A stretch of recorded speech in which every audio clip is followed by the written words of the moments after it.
Buenas, estimados estudiantes. Como siempre es un gusto saludarles. Muchas bendiciones para cada uno de ustedes. Es un placer el día de hoy ya dar inicio de una manera muy formal a la parte práctica del curso Lógica y Algoritmos propuesto por la universidad. Lógicamente que vamos a tratar en la medida de lo posible de ir comenzando de algo general hasta ir llegando a la parte específica, donde la parte específica pues trataremos o se tratará de realizar una serie de situaciones lógicas de buen carácter o de carácter general. En este caso precisamente nosotros vamos a tratar de ir dándole una naturaleza pues técnica que a ustedes les ayude, estimados jóvenes, a aumentar su razonamiento, su forma o su capacidad de razonamiento, para que cuando ustedes vayan ya a programación, sobre todo a programación 1, ya ustedes tengan una lógica mental, una lógica matemática, una lógica razonable lo suficientemente madura para que ustedes puedan trabajar todos y cada uno de los aspectos que tienen que ver con la programación, con los argumentos, con la sintaxis, con las escrituras y por supuesto que también con toda la parte que tiene que ver con los códigos de programación. Ahora, tenemos que entender también, o hay que entender muy necesariamente, estimados jóvenes, que la lógica nos va a ayudar a madurar nuestra mente. Ahora, ustedes preguntarán, ¿qué tiene que ver, por ejemplo, matemática? ¿Qué tiene que ver lógica? ¿Qué tiene que ver propiamente en el caso de hoy, teoría de conjuntos, con la parte de programación? Bueno, es muy sencillo. Nosotros tenemos que entender lo siguiente. Vean, la lógica computacional es la misma lógica matemática. Es exactamente la misma. O sea, la lógica matemática y la lógica computacional son lo mismo. Solamente que la lógica computacional, por así decirlo, se le da una índole o una naturaleza propiamente al contexto de las ciencias de la computación. Ahora, se usa en varios niveles. Por ejemplo, se usa en los circuitos computacionales. Esto estamos hablando, por ejemplo, también tiene que ver como por ejemplo con lenguajes de programación como Arduino, que realiza ventanas lógicas para poder manejar circuitos computacionales o circuitos lógicos, ¿verdad? Pero también se utiliza en la programación lógica. O sea, quiere decir que la lógica matemática y la lógica computacional nos van a permitir poder hacer uso y programación de la lógica o más bien de los lenguajes de programación, de los diferentes o los distintos lenguajes de programación, y nos va a ayudar a ¿qué? A hacer un análisis y optimización. ¿Qué quiere decir eso? Bueno, imagínense ustedes que, por ejemplo, si hay personas que no ven, que no llevan, que no entienden la lógica computacional o nunca han llevado un curso de lógica y algoritmos, lógicamente que el raciocinio va a ser más lento y por supuesto va a ser una experiencia quizás hasta la larga más desagradable, en el sentido de que les va a costar más razonar eso, ¿verdad? Y por supuesto la conformación o creación de algoritmos, que eso es un tema que viene más adelante, que lógicamente tenemos que entender que el algoritmo es la resolución de un problema paso a paso, con indicadores, con situaciones, por ejemplo, que tienen que ver con resolver problemas de acuerdo a argumentos que nos dan o de acuerdo a necesidades de usuarios. Eso es lo que hacemos hoy en día. También hoy en día la lógica es extensamente aplicada en campos de inteligencia artificial, ¿verdad? Para nadie es un secreto que estamos trabajando sobre la inteligencia artificial. Pues la inteligencia artificial definitivamente que nos da por así decirlo, nos da un parámetro grandísimo que tiene que ver con el uso y la forma de sistemas expertos o sistemas programados por personas, que nos va a ayudar a mejorar, se supone, ¿verdad?, la vida en futuro. También, lógicamente, que la teoría y argumentación. La teoría de la argumentación es cuando nosotros, por así decirlo, trabajamos con argumentos, o sea, estamos trabajando con información dada y de una información dada sacamos una nueva información. Eso es algo que también vamos a aprender a realizar dentro de este curso de lógica y algoritmos, porque si ustedes ven, dice primero lógica y después algoritmos. ¿Por qué se da eso? Bueno, porque primero vamos a aprender matemática, la matemática computacional, y después de esa matemática computacional la vamos a adaptar hacia lo que son las sintaxis o las escrituras de códigos para resolver problemas. Y bueno, ya sabemos que todo esto tiene que englobarse o va totalmente englobado con la tecnología. Sin lugar a duda, como yo siempre le he dicho a muchos estudiantes, estimados jóvenes, quizá ustedes están, y como lo dije la semana pasada en el video que les envié, están quizás para mi criterio, en la carrera más importante. Tal vez actualmente no está entre la más importante, pero lo va a llegar a ser, o sea, va a llegar a ser la carrera más importante, y vamos a ocupar tantos ingenieros que no vamos a dar abasto en ningún sentido, ¿verdad? Pero bueno, ojalá que ustedes le tomen el punto bueno a esto. Sin más, esa era una introducción que quería hacerles para que ustedes me entiendan por qué es que vamos a ver matemática, para que ustedes me entiendan por qué es que vamos a ver teoría de conjuntos, y vamos a tratar de aprender porque al final de cuentas el raciocinio es importantísimo, ¿verdad?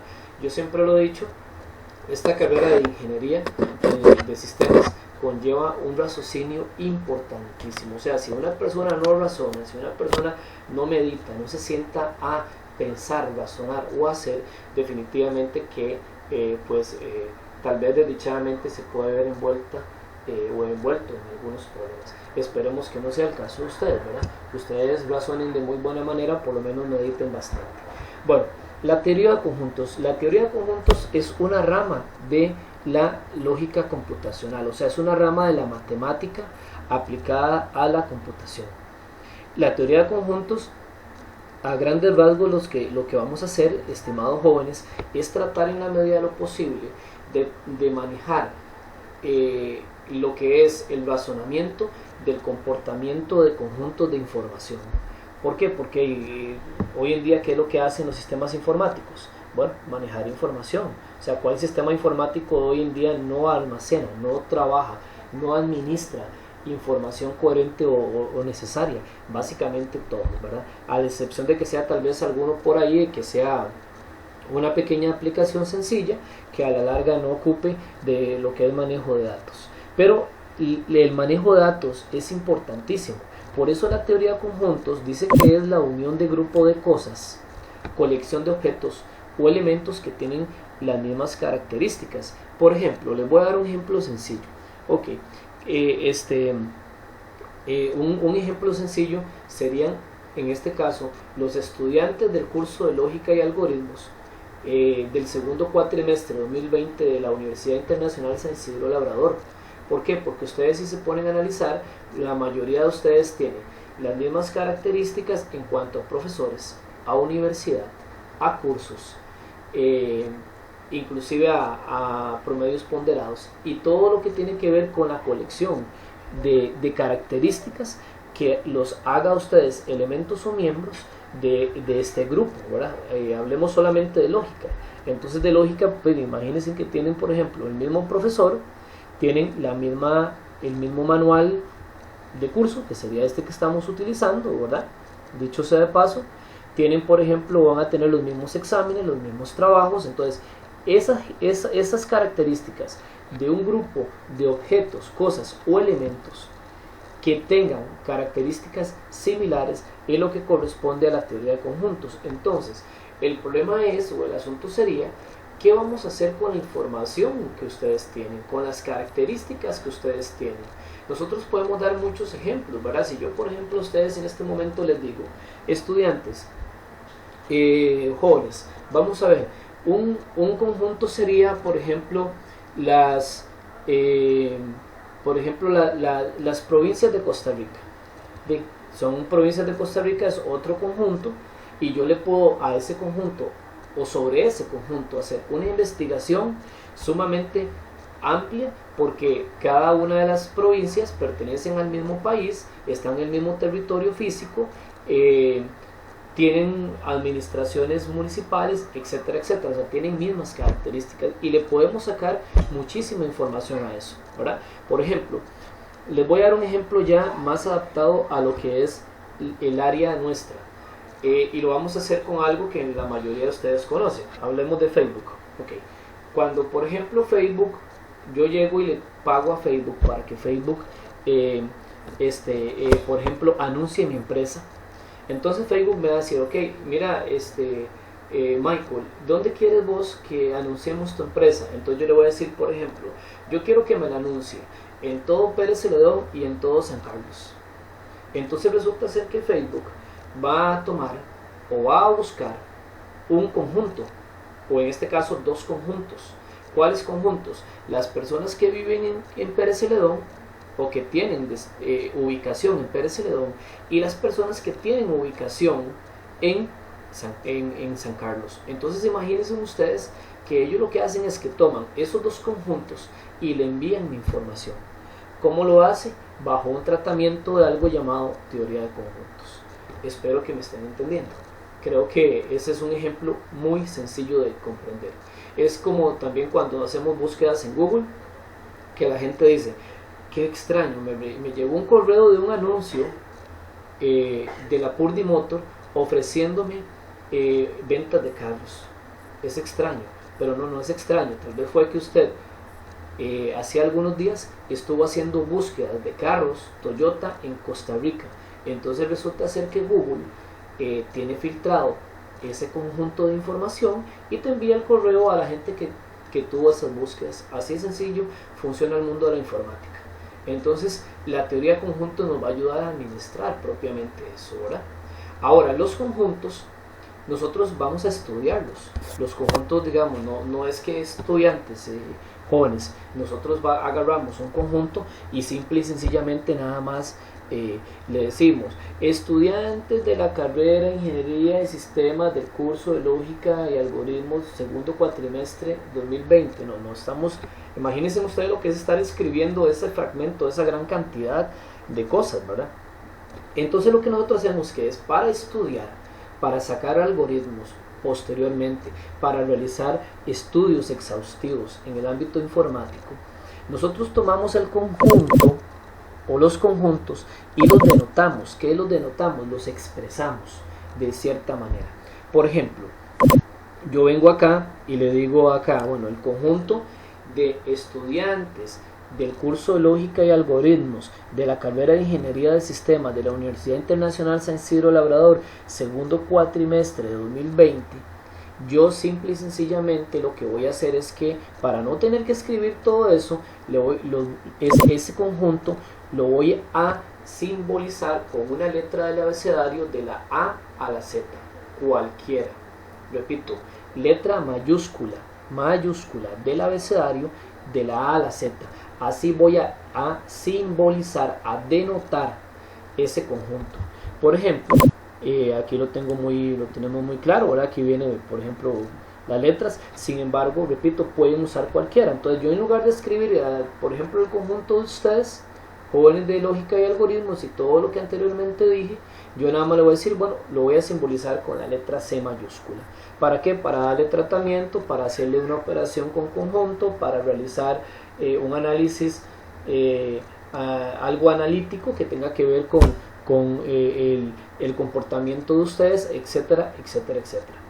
Y los elementos, o sea, los elementos que involucran a ese conjunto, con las letras minúsculas del abecedario. Y también, voy a incluir por aquí, y también con los números ordinales. ¿Okay? Que eso, de hecho, esto se los voy ahora a volver a pasar. Entonces, por aquí podríamos también, ¿verdad? Como les decía, con los números ordinales o también con las letras del abecedario. No habría ningún problema con cuál de los dos eventualmente lo podamos utilizar. Sin embargo, el que más se utiliza son las letras minúsculas del abecedario. Me explico. Entonces, por ejemplo, para yo llamar a ustedes, por decir algo, para yo expresar, digamos, recuerden que el conjunto de estudiantes que son ustedes, yo los puedo expresar con las letras mayúsculas del abecedario, pero resulta ser que para yo ir llamando a cada uno de ustedes, ¿verdad? Y por ejemplo, no tener que decir, por ejemplo, su nombre, ¿verdad? Digamos, Alfaro Cordero Cristian, Godínez Benavides Oelsi, Martínez Estrada Sender, etcétera, etcétera, sino que es que yo a cada uno le doy una letra minúscula del abecedario para denotarlo. O sea, por ejemplo, para dar el ejemplo de los tres que anteriormente dije, por ejemplo, yo digo, en lugar de decir Alfaro Cordero Cristian, le doy la A, Godínez Benavides Oelsi, le doy la B, y Martínez Estrada Sender, le doy la C. O sea, quiere decir que yo voy a representarlos por medio de las letras minúsculas del abecedario o los números ordinales. No habría ningún problema con cuál utilizarlo. Ahora bien, eso es para denotarlos, o sea, para expresarlos, para escribirlos. Pero también hay alguna simbología que ocupamos que nosotros también manejemos, que es importante que manejemos, ¿verdad? Digamos, por decir algo, cuando yo tengo un conjunto, vamos a verlo aquí, por ejemplo, voy a expresar un conjunto por acá, voy a expresar el conjunto A, supongamos que el conjunto A, este conjunto A va a ser igual a bueno, muy importante que se me olvidaba, estimados jóvenes, perdón que se me haya ido esa idea. Cuando nosotros vamos a expresar los conjuntos, el conjunto se expresa con la letra mayúscula del abecedario y los elementos van denotados o expresados entre llaves. O sea, quiere decir que, por ejemplo, yo tengo aquí el conjunto, qué sé yo, B, C y D. Entonces estos tres conjuntos tienen que ir denotados entre llaves, exactamente así como lo estoy escribiendo en este momento. Estos serían tres elementos, entonces supongamos que estos serían los tres elementos que anteriormente dije, o sea, sería Christian, Oelsi y en este caso Sender, ¿verdad? O sea, para denotarlos. Y les puedo dar cualquier letra, ¿verdad? Ahora, cuando nosotros tenemos, en este caso, lo que es propiamente un elemento, cuando un elemento pertenece a un conjunto, se va a denotar con este símbolo de pertenencia. O sea, yo voy a escribir aquí, por ejemplo, yo le voy a decir B pertenece, perdón, aquí se ve en minúscula, B pertenece en este caso a A, ¿verdad? O sea, vamos a escribirlo aquí como tiene que verse, para que ustedes lo entiendan perfectamente bien, y sería B le pertenece a A. Quiere decir que entonces que el elemento B está dentro del conjunto A, ¿verdad? También nosotros podríamos decir alguna otra situación que tiene que ver cuando son dos conjuntos completamente iguales. O sea, por ejemplo, supongamos que yo tengo aquí, en este caso, otro conjunto, supongamos que sea el conjunto C, y yo voy a indicar que A, el conjunto A, ¿verdad? Por supuesto, en este caso, es igual al conjunto B. Pero son iguales si y solo si, chicos, tienen los mismos elementos y la misma cantidad. O sea, porque si ya aquí, por ejemplo, hay otro, ya no sería completamente igual, ¿verdad? Eso es muy importante también saberlo. Entonces, cuando los dos son iguales, tienen la misma cantidad y los mismos elementos, se puede simbolizar de esta manera. Cuando hay un elemento que está dentro de un conjunto, se simboliza de esta otra manera. Eso sería la parte importante. Y la otra parte, ¿verdad?, es cuando no son iguales, cuando los conjuntos definitivamente no son iguales, que como les decía, supongamos que aquí tenemos el E. Entonces yo en este caso podría aquí sobreentender, o podría decir que en este caso A no es igual a B. O sea, ellos no son iguales. ¿Por qué no son iguales? Porque tienen al menos un elemento que es el E, que no es igual o que no le pertenece a esa parte. Vean qué interesante. Entonces estamos viendo cómo, por ejemplo, son situaciones relativamente sencillas de entender en la parte de simbología, ¿verdad? ¿Okay? Bien, entonces ahora también tenemos algo importante que tenemos que saber, que es la notación. La notación es cómo se expresan los conjuntos. La notación de los conjuntos se van a expresar principalmente por dos tipos. Voy a llevarme este momento para acá para que ustedes me entiendan. Por ejemplo, yo tengo esta expresión aquí. Yo tengo esta expresión. Yo creo que esta expresión cualquiera de ustedes la podríamos eventualmente entender y sabríamos de qué está tratando. O sea, yo digo, por ejemplo, acá, pues estaría diciendo el conjunto A es igual a, E, I, O, U. O sea, es igual a las vocales. Cuando yo tengo expresado el conjunto, donde todos sus elementos están escritos, oigan bien, están escritos todos y cada uno de los elementos del conjunto separados por comas, oigan, tienen que estar todos los elementos del conjunto, todos y cada uno separados por comas. En este caso, este tipo se va a llamar extensión. ¿Por qué extensión? Porque es más largo, ¿verdad? O sea, si yo estoy, por ejemplo, expresando algo es porque se extiende. Porque supongamos que yo le digo a usted, digamos, por ejemplo, escribo aquí desde la A hasta la Z. O sea, estoy escribiendo las 20 y tantas letras del abecedario. Por tanto, quiere decir que entonces es extensión porque yo escribí completamente todo. Entonces, la otra manera, ¿cómo se da? Se da de la siguiente manera, se da como lo tenemos en este caso acá, que se llama por comprensión. Y lo voy a colocar acá para que veamos propiamente el ejemplo, uno junto en este caso al otro, ¿verdad? En este caso, por ejemplo, para que ustedes lo entiendan de una forma sencilla, vean lo que está diciendo. Dice, X tal que X. ¿Qué significa el X tal que X? Significa que nosotros tenemos que considerar en este conjunto a todos y cada uno de los elementos de ese conjunto. O sea, quiere decir que tienen que estar inmersos, tienen que estar completamente todos los elementos de ese conjunto. Y vean qué interesante, dice que es una vocal, está en singular, pero a pesar de que está en singular, es porque es una característica del conjunto.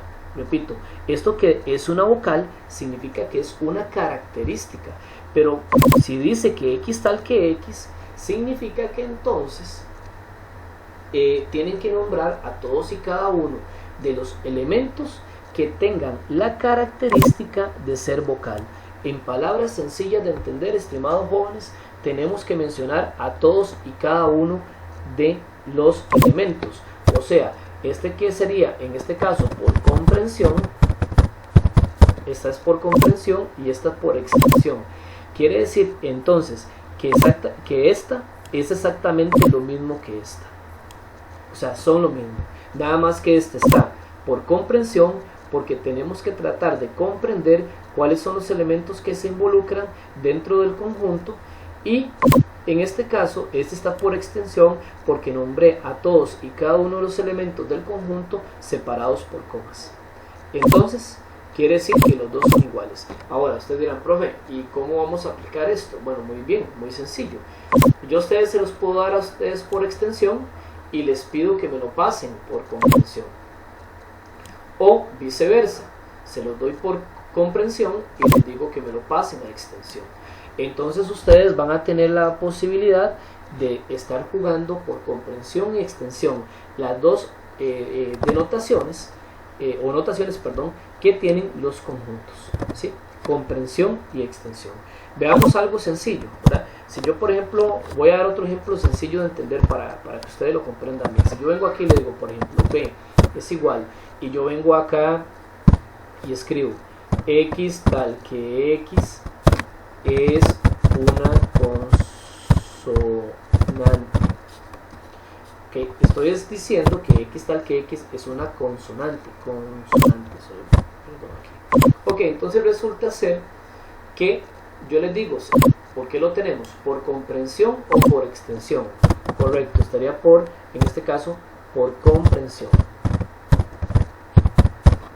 Y yo les digo, jóvenes, pasen esto que está por comprensión, páselo a extensión. ¿Qué deberíamos de hacer? Ok, tendríamos que colocar B es igual a abrir llaves y colocar todas las letras del abecedario restantes que no sean vocales. Entonces vean que es simple y sencillamente es una forma de notación, de expresión. Okay. Ahora, hay una cierta clasificación de conjuntos la cual tenemos que considerarla y tenemos que tratar de comprenderla de la mejor manera. Por ejemplo, está el conjunto universal. En primera instancia, vamos a comenzar de algo grande, algo que tenemos que hacer de forma grande. El conjunto universal, vean cómo lo dice acá, es el conjunto grande y fijo a cual pertenecen todos los elementos de los conjuntos que se están investigando. O sea, entendámoslo de esta manera. Si yo acá tengo dos conjuntos, el A y el B, X tal que X es una vocal y el B, X tal que X es una consonante, los dos están escritos por comprensión, yo puedo tener un universo de eso, o debería de tener un universo. Aquí hay algo importante que si quiero que lo tomemos en cuenta. Vamos a ver si lo puedo encontrar aquí, el símbolo del universo.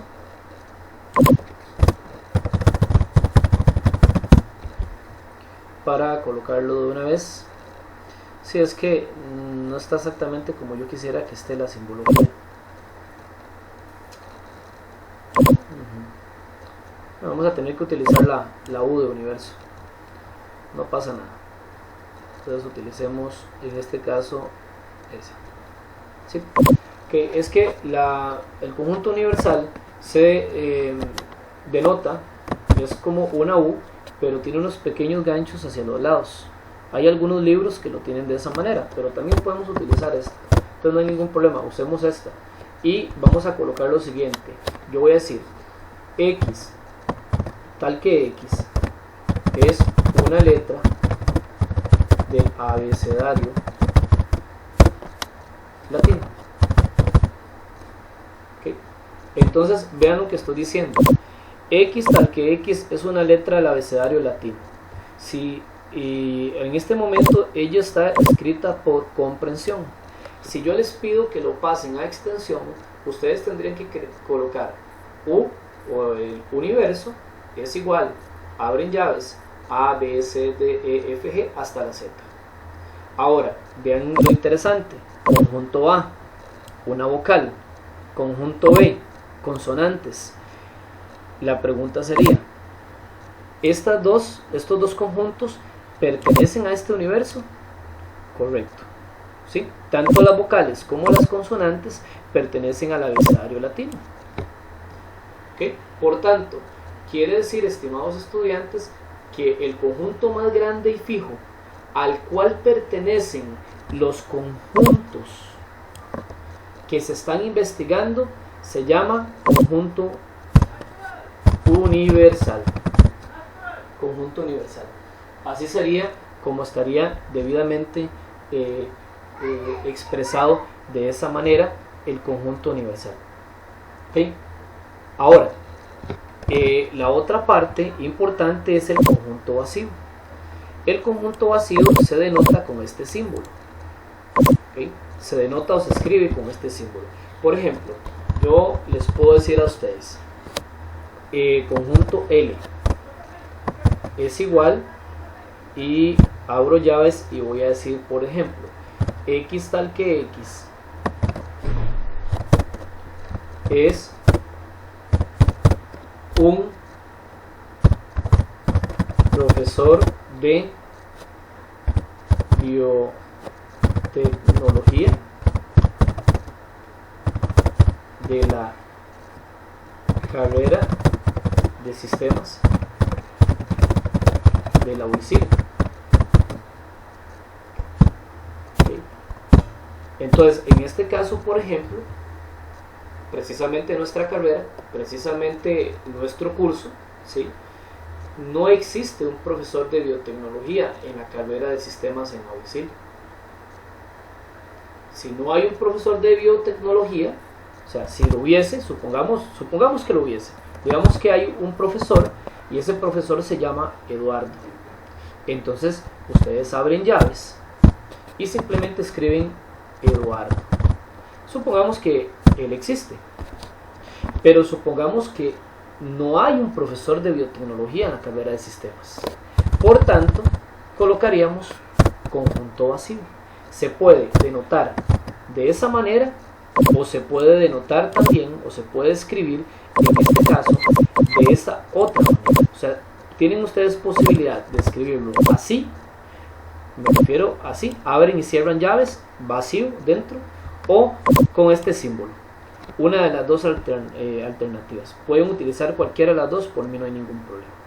Entonces, repito, cuando hay un conjunto, se expresa un conjunto y ese conjunto no tiene una solución, no tiene en este caso, no tiene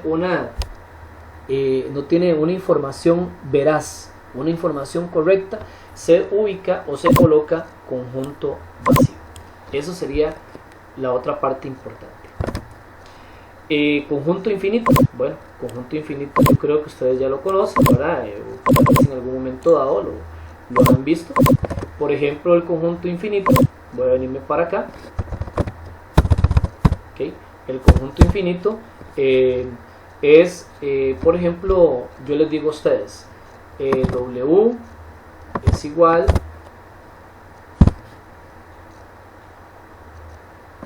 X tal que X es un número natural. Ok, X tal que X es un número natural. Ok, vean qué interesante. ¿Cuáles son los números naturales? Desde el 0 hasta infinito positivo. Infinito positivo, ¿verdad? Entonces, ahorita ¿por qué está? ¿Está por comprensión o está por extensión? Está por comprensión, ¿verdad? La tenemos por comprensión. Entonces yo les digo, estimados jóvenes, pasemos a la extensión. Entonces ustedes van a hacer W, ¿ok? Colocan el igual, abren ya y dicen, pero hay un problema. ¿Cuál es el problema que tenemos? Que sería desde 0 hasta infinito. ¿Cómo vamos a representarlo? Entonces escribimos al menos 3 números, 0, 1, 2, 3, coma, y escribo el símbolo de infinito. O sea, representamos el símbolo de infinito. Entonces de esa manera yo estoy indicándole, o estaría en este caso indicando, si no llaves por supuesto, que el conjunto va desde 0 positivo hasta infinito positivo. Ese sería el conjunto infinito, ¿verdad? El conjunto finito, bueno, el conjunto finito no me voy a dedicar mucho a explicarlo porque son los que hemos visto, ¿verdad? Por ejemplo, un conjunto finito son las vocales. ¿Por qué? Porque tienen un último elemento. ¿Cuál es la U? Las consonantes, claro que sí, es finito. ¿Por qué? Porque tienen un último elemento. ¿Cuál es el último elemento? La Z. Por ejemplo, las letras del abecedario, a pesar este universo, a pesar de que es un conjunto grande y fijo, a cual pertenecen los conjuntos que se están investigando, también viene siendo, o también es en este caso, un conjunto finito. ¿Por qué? Porque tiene una última letra. La última letra del abecedario latino es la Z, ¿verdad? Entonces, por ejemplo, este es otro conjunto finito, porque tiene último elemento que es la D. Este es otro conjunto finito, ¿verdad? Porque tiene un último elemento que es la E. Y así sucesivamente. Eso es conjunto finito. En el caso de los subconjuntos o el subconjunto, bueno, el subconjunto es muy sencillo de que nosotros lo entendamos. ¿Por qué razón o en qué razón? Bueno, el subconjunto, veámoslo de esta manera. Yo tengo A que tiene A, E, O y B que tiene A, E, I, O, U. Pueden tener diferentes elementos, no hay ningún problema en ese sentido, ¿verdad? Y el subconjunto dice que es que cuando cada elemento del primer conjunto, repito, cada elemento del primer conjunto es también elemento del segundo conjunto. Entonces yo puedo escribirlo así. Se nota con una C, pero es con una C un poco más chata, una C un poco digámosle que un poco más angosta, si la puedo llamar de esa manera, ¿okay? Entonces diría A es subconjunto de B. Esa es la forma de representar la parte subconjunto. Y repito, ¿por qué A es subconjunto de B? Porque todos los elementos que tiene A también son elementos que están en B. Ahora, caso contrario, y con una raya en el centro hacia la C, una raya que lo cruza, yo represento que no es subconjunto. Yo digo B no es subconjunto de A. ¿Por qué B no es subconjunto de A? Porque no todos estos elementos están aquí, ¿verdad? No todos los elementos de B están en A. Sí hay algunos, pero no todos. Y tienen que estar todos para que sea subconjunto. ¿Lo ven? Ahora, hay algo importante. Yo también puedo decir, o también podría yo expresar, en este caso, yo también podría expresar esta manera o esta forma, que también es muy apropiada. Yo podría decir, A es subconjunto de A. O sea, dice, según la nota que tenemos acá, matemáticamente hablando, que todo conjunto es subconjunto de sí mismo. Claro que sí es subconjunto de sí mismo porque tienen los mismos elementos. En teoría de conjuntos, matemáticamente hablando, esto se puede. ¿Sí? Esto también se puede. Es muy importante que también ustedes lo sepan o lo tomen en consideración porque es parte del razonamiento o es parte del raciocinio, ¿verdad? Y también dice que conjunto vacío es subconjunto de todo conjunto. Vean qué interesante, repito. Conjunto vacío es subconjunto de todo conjunto. O sea, y usted dirá, profe, ¿por qué? Bueno, es muy sencillo lo siguiente. Nosotros nos enseñaron a contar. Cuando nosotros nos enseñaron a contar, nos enseñaron a contar desde 1. 1, 2, 3, 4, 5 hasta infinito. Pero resulta ser que tal vez nos enseñaron mal. Porque nosotros tuvieron que habernos enseñado que uno tiene que empezar a contar de 0. Aunque 0 no valga nada, en 0 inicia todo. ¿Qué pasaría si el 0 no existe? Y si yo al 1 no le puedo agregar el 0, no puedo formar un 10. O si le agrego 0, no podría formar 100 o 1000 o 10.000, etcétera, etcétera. Por eso el 0 es tan importante. Entonces quiere decir que en la teoría de conjuntos, el conjunto vacío, aunque yo no lo escriba, estimados jóvenes, vean lo que estoy haciendo, él está aquí presente. Siempre está vacío, A, E, O. Aquí, ¿cómo estaría? Aquí estaría vacío, A, E, I, O, U. Repito, no se escribe porque vacío no vale nada. Entonces yo, por ejemplo, acostumbro a no contar el 0 porque no vale nada, pero él siempre está presente. Entonces quiere decir que como el conjunto vacío siempre está presente en todo conjunto, aunque no se escriba, vacío es subconjunto de todo conjunto porque está ahí, porque está presente. Espero que me estén entendiendo esa parte muy importante, ¿verdad? Entonces eso serían los clasificación de los conjuntos. Muy bien, ahora, estimados estudiantes, estimados jóvenes, hagamos aquí ya algún ejercicio importante que tenga que ver con nuestro desarrollo mental y la utilización de teoría de conjuntos. Bueno, para eso yo tengo aquí varios ejemplos. Vean qué interesante. Tenemos lo siguiente, mira, profe, tenemos primer ejercicio, conjunto S. Estimados jóvenes, conjunto S podría ser lo que quieran, ¿verdad? Porque recuerde que yo simbolizo o denoto el conjunto en una letra mayúscula, entonces podría ser cualquiera. Y dice, X tal que X pertenece a los naturales. Y hay una coma, ven qué interesante. Me está diciendo que cualquier elemento que haya inmerso en este conjunto tiene que pertenecer a los naturales. Jóvenes, ¿qué son los naturales? Los positivos, números positivos. Y me dan una pequeña ecuación de primer grado. Vamos a resolver la ecuación de primer grado.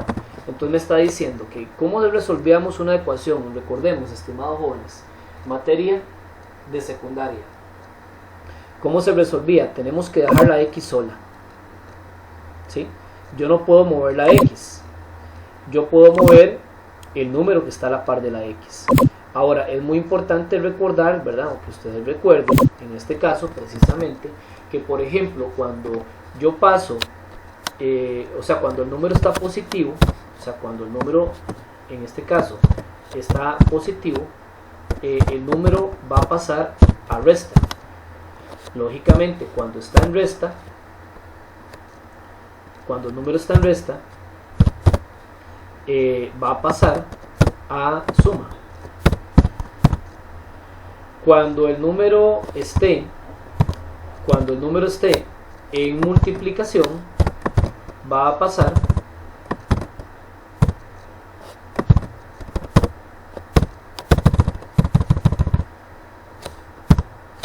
cuando el número esté en multiplicación, va a pasar a división. Y cuando esté en división, va a pasar a multiplicación. Esa es la teoría de las ecuaciones de primer grado. Perdón, había eliminado esta. Cuando esté en resta, pasa a suma. Perdón, a suma. Entonces, cuando está en suma, pasa a resta.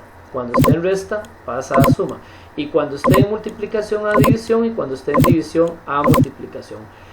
Y hay una regla en las ecuaciones de primer grado, haciendo este pequeño y muy rápido repaso de secundaria, que es que cuando se pasa de esta manera, mantiene el símbolo. O sea, si está negativo, se queda negativo. Si está positivo, se mantiene positivo. Y cuando se pasa de división a multiplicación, también mantiene el símbolo. O sea, quiere decir que entonces mantenemos simbología. Si está negativo, se queda negativo. Si está positivo, se queda positivo. Solamente cuando está en suma o resta se hace la modificación de la simbología.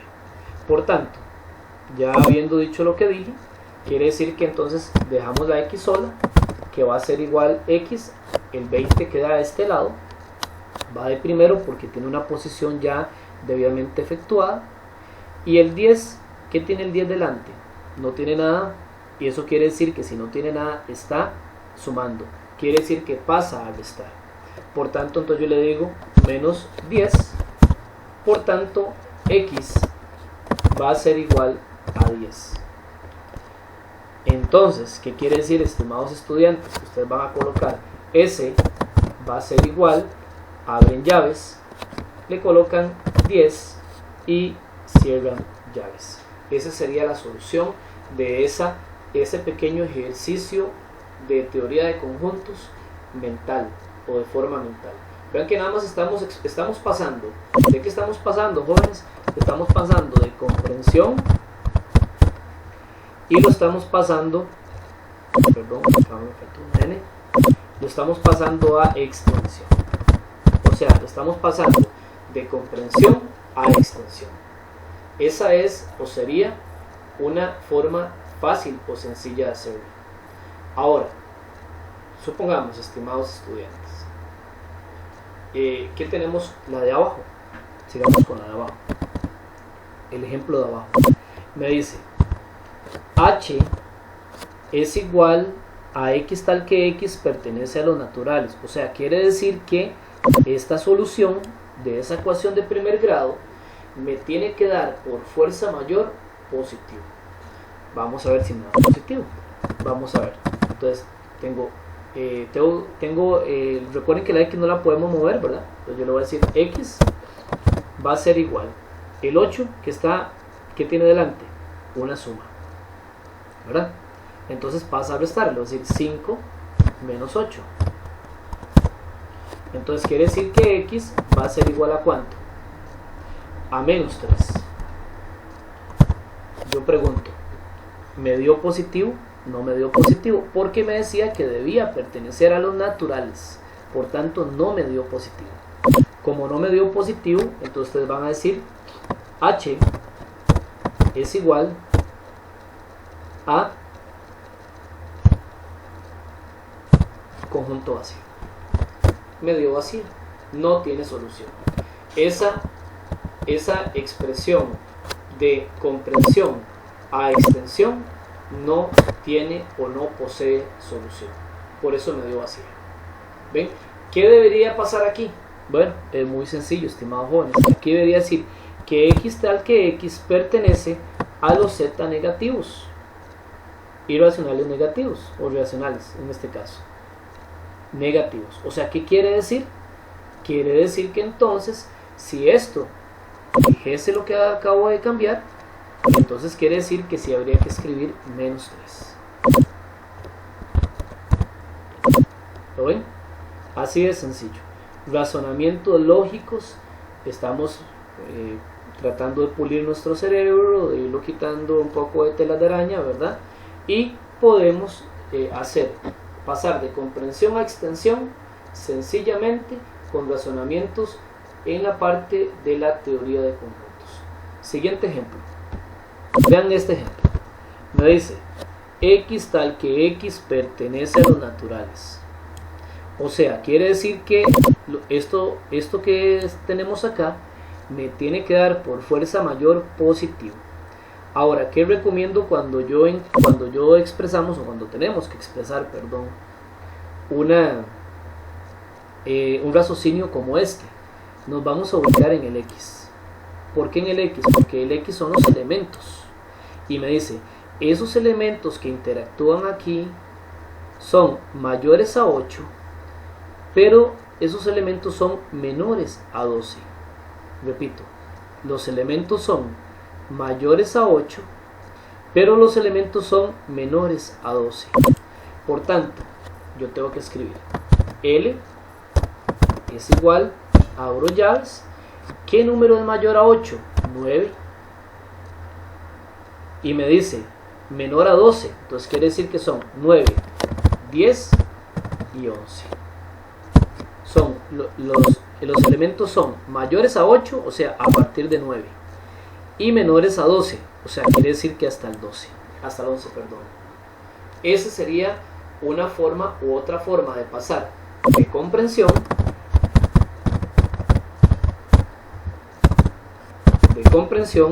a la parte de extensión. Comprensión a extensión. Así de sencillo. Podemos pasarlo, o podríamos pasarlo, y también sería una forma de razonamiento lógico bastante bien, ¿okay? Pero también podemos tener ejemplos como este 4, que están escritos en prosa, ¿verdad? Vamos a cambiarlo aquí.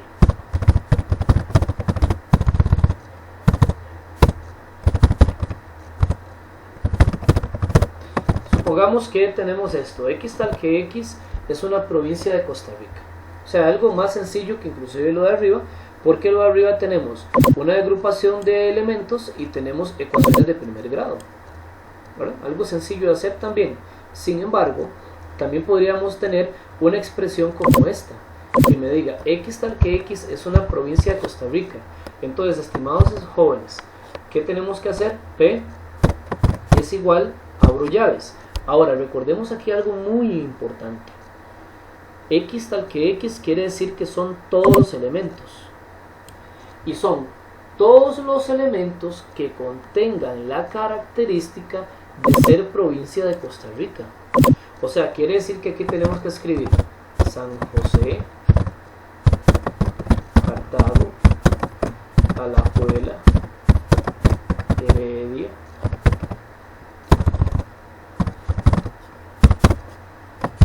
Limón, Punta Arenas, Guanacaste. Guanacaste. Ok, entonces quiere decir que tengo que expresar o escribir todas las provincias de Costa Rica, porque el X tal que X me dice eso, me dice que debo escribir todas las provincias. Todas las provincias, todos los elementos que tengan la característica de ser provincia de Costa Rica. Por eso la forma correcta, que en este caso lo tengo por comprensión nuevamente, y lo voy a pasar a extensión, quedaría de esta sencilla manera y muy fácilmente. Pero sí hay que contemplarlo. ¿Qué es lo que pasa acá? Bueno, ustedes tienen que entender que esto es una situación de razonamiento, una situación de tomar el tema del día de hoy, que fue básicamente ha sido nada más simbología y expresión y notación de conjuntos, y tomarlo y mezclarlo con la parte del razonamiento lógico.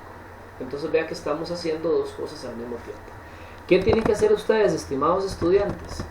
Ok, tienen que hacer la práctica número 1. La práctica número 1 se divide en dos partes. La primera parte son razonamientos donde hay ecuaciones de primer grado y elementos que tienen o que van de un rango a otro, como lo que ustedes están viendo en este preciso momento. y una segunda parte donde tienen que pasar también de comprensión a extensión, pero está escrito en prosa. Está escrito, o sea, en el sencillo, digámosle que está escrito de una forma más, más de datos, ¿sí? Y menos matemática, si lo podemos llamar de esa manera. Entonces, esta es la práctica que ustedes tienen que generar, ir haciendo sus razonamientos lógicos de acuerdo a lo que yo he explicado, ¿sí? Tanto de ecuaciones de primer grado, como lo dije anteriormente, rangos de datos, así como también expresiones que están escritas en prosa y tenemos que pasarlas de comprensión a extensión. Esa sería la práctica asignada hasta el día de hoy en esta pequeña o en este poco de materia que hemos visto en este momento. De mi parte es todo, espero que hayan entendido. Ahí van a tener el video o la clase virtual para que ustedes la puedan observar una y otra vez y las veces que sea necesario. De igual manera estamos para servirles. Cualquier duda o situación, pues bueno, estamos en contacto y les deseo lo mejor. Feliz semana y un abrazo.